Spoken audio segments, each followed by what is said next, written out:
Assalamualaikum warahmatullahi wabarakatuh. Pemirsa yang budiman, dari langit membaca dunia dalam topik wajib akli. Kewajiban yang diwajibkan berdasarkan akal sehat.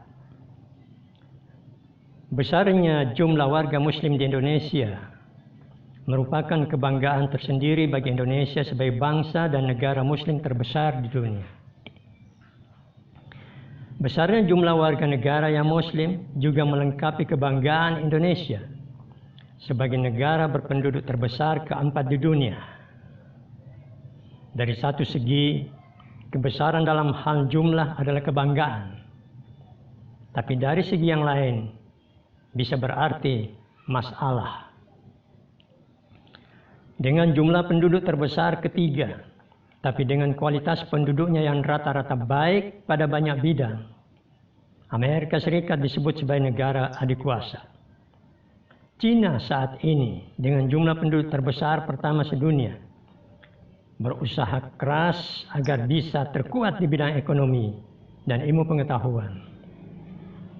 Perang dagang antara Cina dan Amerika mengundang krisis, termasuk Indonesia. Kenapa Indonesia? Bukankah Indonesia berpenduduk sangat besar? Apa tidak kuat? Tidakkah kebesaran jumlah umat Islamnya bisa mengangkat Indonesia sebagai bangsa yang adikuasa? Besar dalam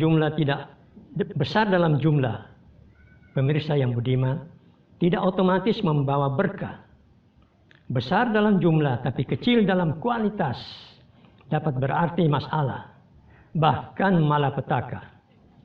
Kondisi yang demikian tidak jarang terjadi di dalam diri umat Islam Indonesia. Kelemahan umat Islam berakibat kelambatan kemajuan bangsa. Penjelasannya sederhana. Jika bagian terbesar suatu bangsa, kualitasnya, mutunya di berbagai bidang belum menggembirakan, maka bangsa itu belum maju. Umat Islam Indonesia belum tergolong umat yang maju karena ilmu pengetahuan belum dijadikan acuan di dalam bersikap dan bertindak. Juga dalam hal beragama. Sikap dan perilaku keislaman umat belum benar-benar didasarkan pada ilmu pengetahuan.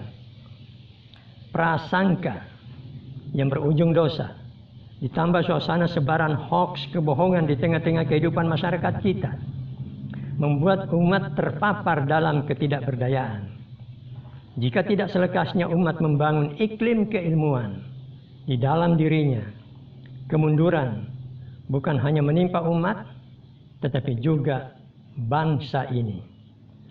Sikap umat di beberapa daerah di Indonesia yang menolak misalnya vaksinasi campak dan rubella adalah contoh yang menarik tentang sikap umat, termasuk pemukanya untuk belum menjadikan ilmu pengetahuan sebagai pijakan bersikap dan bertindak.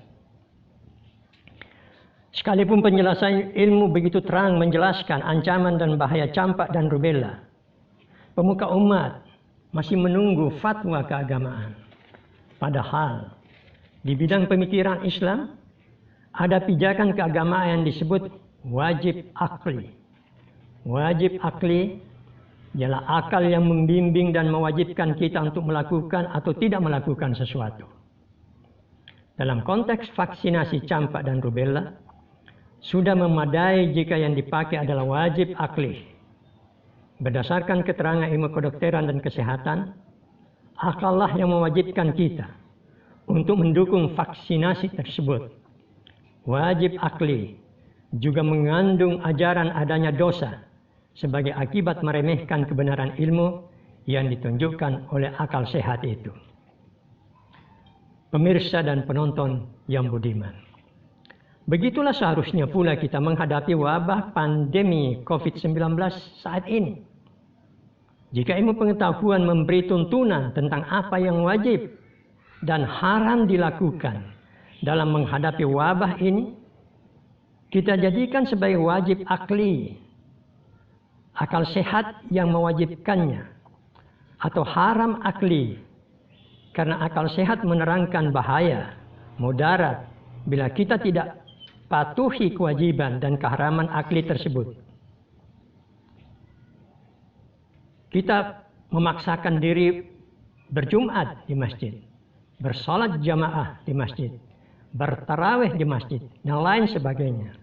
Kita merasa beragama melakukan itu, tapi sangat bertentangan apa yang ditegaskan oleh pengetahuan atau ilmu pengetahuan.